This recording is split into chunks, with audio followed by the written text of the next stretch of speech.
আর সিলেটের লোক খালি মামলা মোকদ্দমা করে। এই যে আমার এয়ারপোর্ট দেরি হলো এই মামলা মোকদ্দমার জ্বালায়।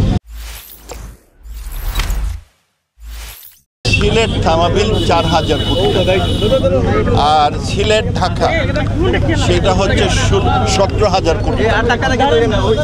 আমার বাজারঘাটটা আমি বলতে পারবো না, আর অনেক রাস্তা আমি বলতে পারবো না, বাট এই বড় রোড যেগুলো সিলেট ঢাকা 17000 কোটি, আর এইটা হলো 4000 কোটি।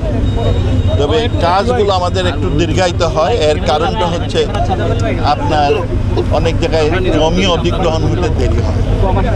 আর এইটার জন্য আমি স্থানীয় নেতৃত্ব, স্থানীয় মিডিয়া তাদের বলবো, যেখানে কাজ দেরি হচ্ছে আপনারা এর পিছনে যান এবং আসল কারণটা বের করেন, তাহলে আমরা তখন এটা ত্বরান্বিত করতে পারি। কাজের দীর্ঘায়িতের কারণে আপনার খরচও বাড়বে।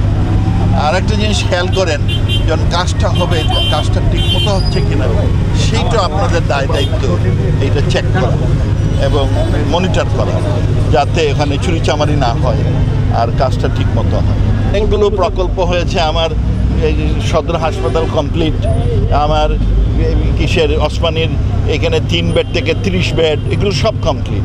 আমার বিভিন্ন কলেজের উন্নতি হয়েছে, বিল্ডিং হয়েছে, সব কলেজ এবং স্কুলে হয় না, এটা ঠিক না। তবে এই যোগাযোগের ক্ষেত্রে কিছুটা দেরি একটি বড় কারণ, যে আপনার জমি অধিগ্রহণ হয় না, অনেক সময় দেরি হয়, আর সিলেটের লোক খালি মামলা মোকদ্দমা করে।